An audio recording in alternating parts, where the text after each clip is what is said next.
हैं मंगलौर के सिबरहेड़ी गांव में पिछले 20 दिन में मौत का आंकड़ा 40 के पार पहुंच गया है, जिससे गांव में कोरोना की दहशत फैली हुई है। लोग घरों में कैद होने के लिए मजबूर हो गए हैं, लेकिन जिला प्रशासन गांव की ओर नहीं देख रहा है। इन हालातों से मानो बेखबर है। सोशल मीडिया पर गांव लिबारहेड़ी की खबर वायरल हुई है तो कहीं जाकर जिला स्वास्थ्य विभाग की आंखें खुली और गांव में RT-PCR टेस्ट और एंटीजन टेस्ट शुरू किए गए।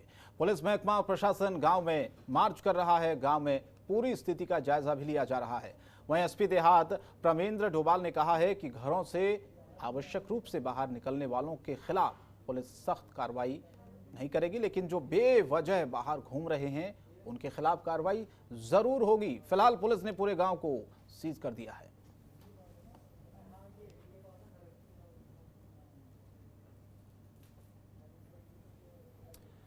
और रामनगर शहरी विकास एवं कोविड-19 प्रभारी मंत्री वंशीधर भगत ने क्षेत्रीय विधायक दीवान सिंह बिष्ट के साथ रामनगर चिकित्सालय का निरीक्षण किया। उन्होंने पीपी मोड़ पर संचालित रामनगर चिकित्सालय की व्यवस्थाओं के सही नहीं होने पर कड़ी नाराजगी जताई और व्यवस्थाएं जल्द सही करने के निर्देश भी दिए हैं। राज्य सरकार ने पीपी मोड़ पर हॉस्पिटल को देते समय जो सपने देखे थे वो अब टूटते हुए भी दिख रहे हैं। और ऐसा नहीं है कि पीपी मोड़ की बदहाली की तस्वीर पहली बार सामने आई हो। इससे पहले भी अस्पताल में लाचार स्वास्थ्य सेवाओं के लेकर लगातार सुर्खियां बनी रहती है कि किस तरीके से जो स्वास्थ्य सेवाएं हैं वो लाचार हो गई हैं। पहले जिस तरह से स्वास्थ्य सेवाओं को दुरुस्त रहना चाहिए था, अस्पतालों में जो व्यवस्थाएं होनी चाहिए थी वो नहीं दिखती है, इसकी भी तस्वीरें सामने आई। लेकिन आपको ये बता दें यहाँ कि कोविड-19 महामारी से जूझ रही रामनगर की जनता को इस पीपी मोड़ हॉस्पिटल से मायूस लौटना पड़ रहा है, क्योंकि कुमाऊं द्वार पर बने पीपी मोड़ हॉस्पिटल में कोविड सेंटर का संचालन नहीं होने से क्षेत्र के गरीब असहाय लोगों को प्राइवेट चिकित्सालयों में महंगे दामों पर उपचार कराने के लिए मजबूर होना पड़ रहा है। आज मैंने देखा सबसे पहले ब्लड बैंक जो 2007 में यहाँ स्वीकृत हो गया था वो अभी तक खुला नहीं है। एक बहुत बड़ी खेद का विषय, जबकि 3 महीने पहले उसका लाइसेंस भी इनको मिल चुका है, सारा कुछ हो चुका है। तो आज पीपी मोड़ के जो यहाँ पर सबसे सीनियर लोग हैं उनसे बात हुई है। उन्होंने ये आश्वासन दिया है कि 1 सप्ताह में हम इसको चालू कर देंगे।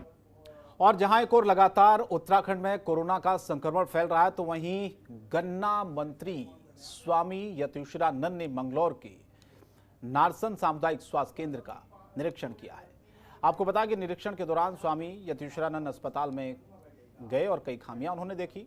आपको बताएं कि गुरुकुल नारसन सामुदायिक स्वास्थ्य केंद्र पर गन्ना मंत्री को कई डॉक्टर्स वहां से गायब मिले, जिसको लेकर उन्होंने नाराजगी जाहिर करते हुए स्वास्थ्य सचिव से फोन पर बातचीत की और साथ ही स्वास्थ्य सेवाओं को दुरुस्त करने की बात कही। गन्ना मंत्री ने बताया कि कोरोना संक्रमण को लेकर उत्तराखंड सरकार संवेदनशील है। लगातार गांव-गांव में स्वास्थ्य विभाग की ओर से लोगों को कोविड सैंपल लिए जा रहे हैं, उनकी जांच की जा रही है। उन्होंने लिबरहेड़ी गांव में हुई मौतों पर भी संवेदना प्रकट की है। तो ये आप देखिए कोविड काल में भी किस तरह से अव्यवस्थाएं अब सामने आ रही हैं। इसी को दुरुस्त करने के लिए अब लगातार जो जनप्रतिनिधि हैं वो अलग अलग जगहों पर जा रहे हैं, दौरा कर रहे हैं, ताकि व्यवस्थाएं सामुदायिक स्वास्थ्य केंद्रों की क्या है। आगे बढ़ते हैं, कुछ और खबरें आपको दिखाते हैं। चमोली जिले में स्थित विश्व प्रसिद्ध पर्यटन क्षेत्र और उत्तराखंड की आराध्य देवी मां नंदा भगवती के कैलाश धाम जाने वाला रास्ता पूरी तरह से खराब हो गया है।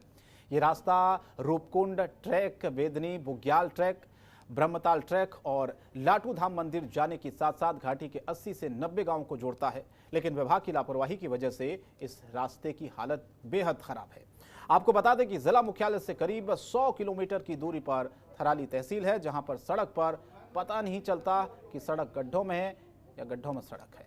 हर रोज क्षेत्र के लोग परेशान रहते हैं।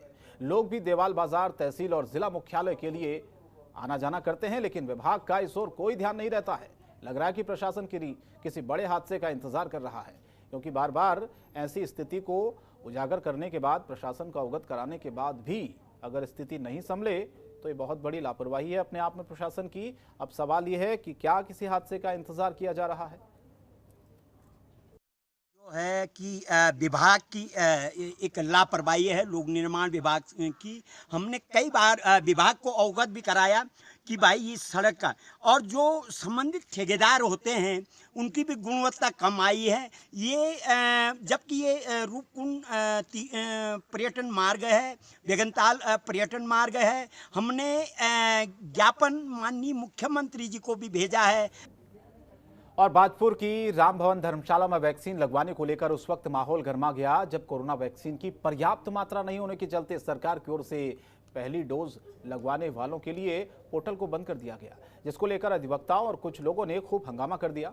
हंगामे की सूचना मिलते ही एसडीएम विवेक प्रकाश और सीएमएस डॉक्टर पंकज माथुर मौके पर पहुंच गए, जिसे लेकर सीएमएस डॉक्टर पंकज माथुर ने अपने उच्च अधिकारियों से बातचीत की, पोर्टल को सही करवाने की मांग की।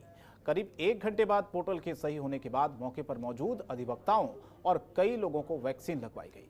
इस दौरान सीएमएस डॉक्टर पंकज माथुर ने बताया कि कोरोना वैक्सीन के कम होने की वजह से सरकार की ओर से पोर्टल को दूसरी डोज लगवाने वालों के लिए ही खोला गया है।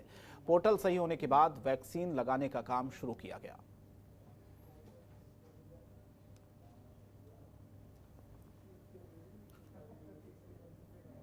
और उत्तराखंड में सरकार ने 25 मई तक कोविड कर्फ्यू बढ़ा दिया है। वहीं कोविड कर्फ्यू के अनुभव को देखते हुए सरकार ने शादी समारोह में आरटी-पीसीआर की नेगेटिव रिपोर्ट अनिवार्य कर दी है। बता दें कि सीएम तीरथ सिंह रावत की अध्यक्षता में हुई उच्च स्तरीय बैठक में ये दिशा निर्देश तय हुए।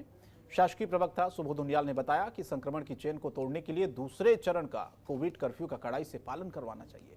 इमरजेंसी सेवाओं के साथ ही अंतिम शव यात्रा में शामिल होने वाले लोगों को ई पास बनाने होंगे, जबकि शादी समारोह में 20 लोगों के आने की ही अनुमति होगी।